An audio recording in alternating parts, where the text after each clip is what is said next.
Dom Virgílio Cardial encoraja prisioneiro Síria a tomar sua esperança no hak basic ang nafating bamaromak.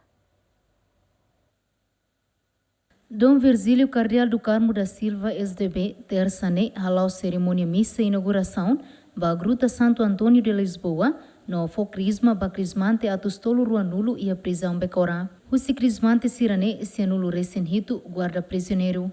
Foi missa Dom Virgílio Cardial do Carmo da Silva, hateten, a festa ano jubileu ne, ne encoraja prisioneiro sira, a tomar sua esperança, no hak basic ana Fatimba Maromak. Parabéns Basira Tamba, o grupo, quase 97 pessoas nebe ou em cima sacramento crisma.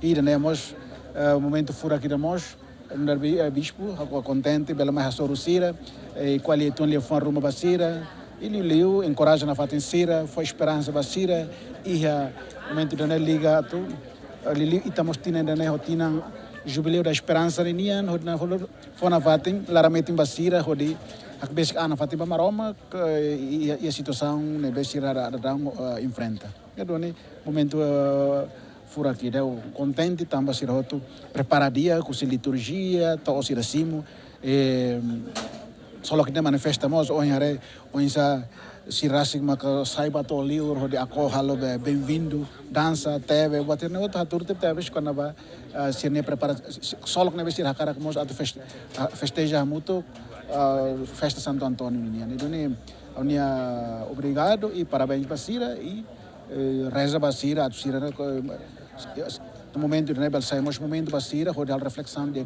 quando Basira memórias vai ir a Sira passa e a fato ainda. Ter plano Ministério Justiça se na fatem colabora com parte igreja onde focrismo mos guarda prisioneiro Sira e a suai no Glenu. Total guarda prisioneiro e a becora hamutuk atus hat ronulu resinhat Santina de Jesus Jacinto Fuca GMN.